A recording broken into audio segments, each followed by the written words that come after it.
বেলঘরিয়া এক্সপ্রেসওয়েতে দুর্ঘটনা, ঘটনাস্থলে বাবা, মা এবং মেয়ের মৃত্যু। দক্ষিণেশ্বরের দিক থেকে বিমানবন্দরের দিকে স্কুটারে তারা যাচ্ছিলেন।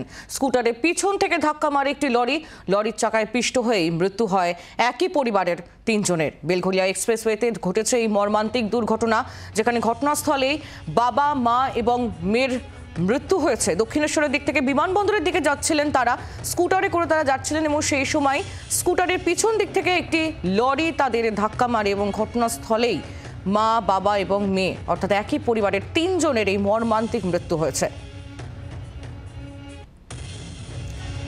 বেলঘরিয়া এক্সপ্রেসওয়ের এই ঘটনা, মর্মান্তিক দুর্ঘটনা।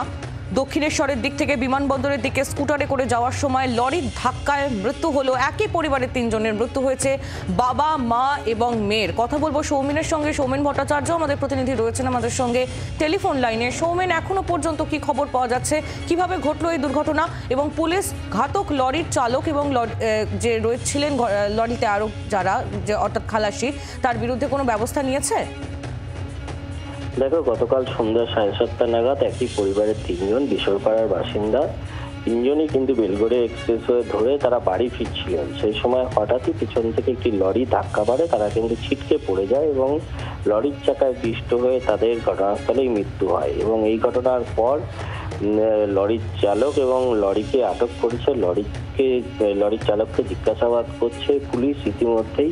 এবং তার পাশাপাশি তারা, যেমনটা জানা যাচ্ছে পুলিশ সূত্রে, যে বিশরপাড়ার বাসিন্দা এই একই পরিবারের বাবা, মা এবং মেয়ে, তারা কিন্তু ছুটির দিনে তারা বেরিয়েছিলেন এবং বাড়ি ফেরার সময়তেই তাদের এই দুর্ঘটনা। এবং এই ঘটনার খবর এলাকায় যেতে এলাকায় শোকের ছায়া নেমে এসেছে। ধন্যবাদ সৌমেন।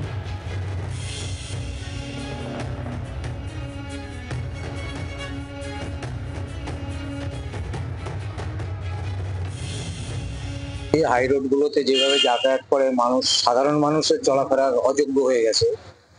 মানে এইখান থেকেও আমাদের যে রাস্তায় কল্যাণী রোড ধরার জন্য সকালবেলা বা এই রাত্রের পরে আপনার 16 চাকা 18 চাকার গাড়ি এই রাস্তা দিয়ে যায়, এই রাস্তাও এখন গ্রামের মানে ভিতরের রাস্তা, সেটাও খুব ভয়ানক। আর ওই রাস্তাটা তো খুবই ভয়ানক। আর পুরো ফ্যামিলিটা আজকে শেষ হয়ে গেল, এর দায় কে নেই? বাংলার আওয়াজ, বাঙালির আবেগ, জি 24 ঘন্টা।